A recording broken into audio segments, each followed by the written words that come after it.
Happy Halloween, viewers! This year, I'm dressed as a spooky wizard. I was late to the costume shop. This is all they had left, okay? It's that time of the year when I put arsenic in candy and enjoy the festivities. For some people, they do live streams of scary video games and disingenuously scream their tits off, probably playing one of those Five Nights at Freddy's games. How many of those fucking things are there? Oh, they get comfy and watch a scary movie. I do enjoy a good scare, unless it's my annual prostate exam. So, what is my favorite horror film? I'll give you a clue with this piece of music.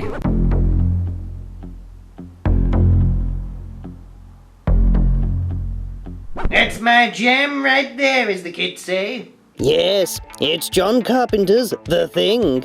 This film is classic 80s sci-fi horror. It stars a hairy Kurt Russell stuck at Outpost 31, a research outpost in Antarctica, with lots and lots of men. No homo.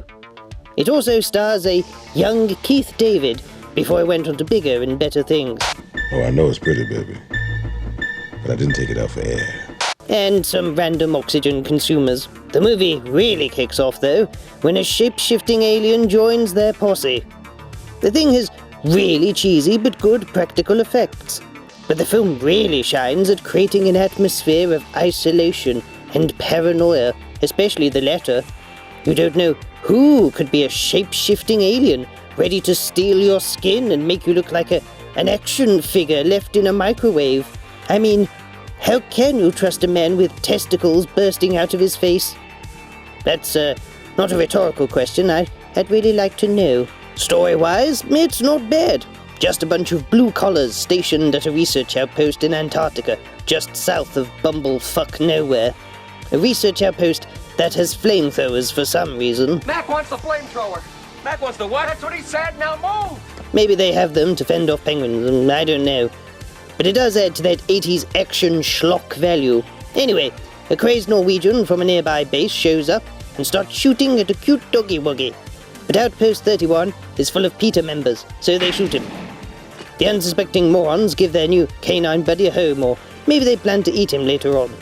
Doesn't matter though, the dog starts shitting out intestines and jizzing everywhere. Then its face falls off. Bad doggy. What follows is mayhem, infighting, weird blood tests, and extraterrestrial body horror. And occasionally the odd doobie, because Antarctica is fucking lame. However, throw in an alien tentacle monster, and it makes things exciting, especially if you like hentai. Modern horror films don't utilize locations to their fullest sometimes. We've all seen a scary cabin in the woods, but The Thing uses the harsh, barren wastelands of Antarctica to add to the tension. You are stranded in a cold, uncaring world. Morale is low, there's no communication with the outside world, and your best friend's masturbating hand has turned into spaghetti. Now that's scary. I won't spoil any more of the film. Check it out if you haven't already. It's a cult classic and has quite the legacy to it, which unfortunately has suffered a few blows over the years. Yeah, shit. Better talk about that crappy video game. Following the tradition of bad video game adaptations of films, we had a The Thing game released in 2002. It was just terrible. You play all-American Blake McSquarejaw, a US Army guy trying to find out what happened to the research outpost from the film, while killing off Tagliatelle Thing monsters.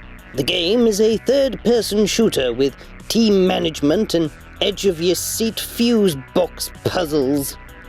At the same time, it tries to recreate the feel of the movie, but fails. It attempts things like trust and paranoia, as well as body horror, but it's an action video game complete with boss fights and gravelly voices, so that kind of undermines it. The game could have been something, but it's clunky, best way to describe it. The controls are clunky, inventory is clunky, and the team mechanics suck balls. You have to manage your teammates, otherwise they get stressed and start doing Michael J. Fox impressions and vomit all over their shoes. Occasionally, you might have to test their blood to see if they are a thing, but that was usually scripted and the game would turn them anyway. It was a clunky micromanagement mechanic that was bolted on like a porn star's tits. This turd of a game would further dent the Thing's legacy, and there were more dents to come. We live in the age of sequels and reboots and soft reboots, and the Thing was not spared this treatment. And so, in 2011, we got a prequel, remake, reboot, something. Meh.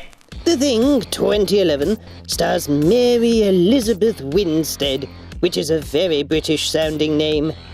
I mean, she was okay in the film, but I think she's more suited to playing manic pixie dream girls like Ramona Flowers. I think all the actors can be described as okay. Certainly, a lot of them were expendable.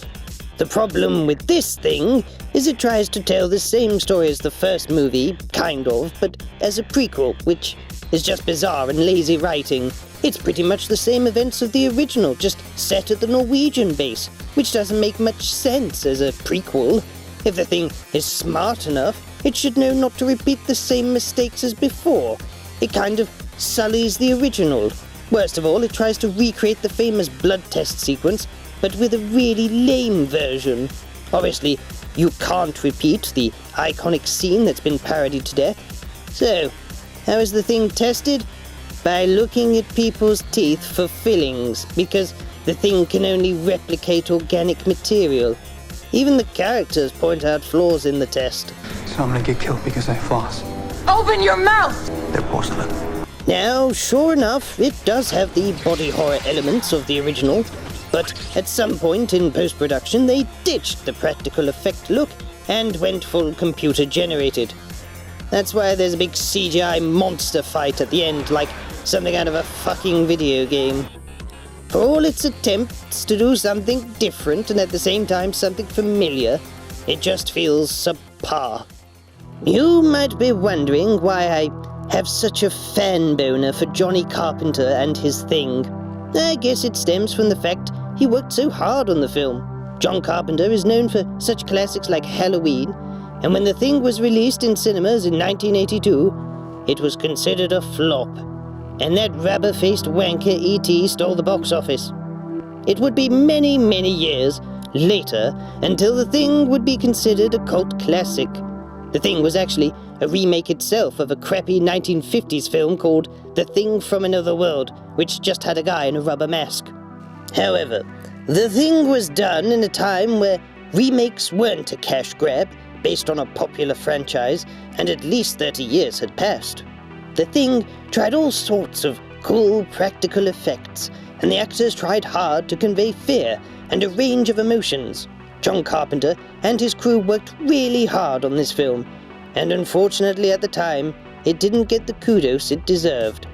Whether you like The Thing or hate it, appreciate it for the passion project it was. So, check out The Thing this Halloween. If not for me, then do it for sweet-faced John Carpenter. I hope you have a wonderful time this Halloween, and... Ladies and gentlemen, this man is an imposter. He's a shape-shifting alien trying to promote his degeneracy. Crap. Where's that shotgun? Aha! Come here, you intergalactic bastard. Yeah, fuck you too. Shit. Get your tentacles off me. That's an exit, not an entrance. You gotta be fucking kidding.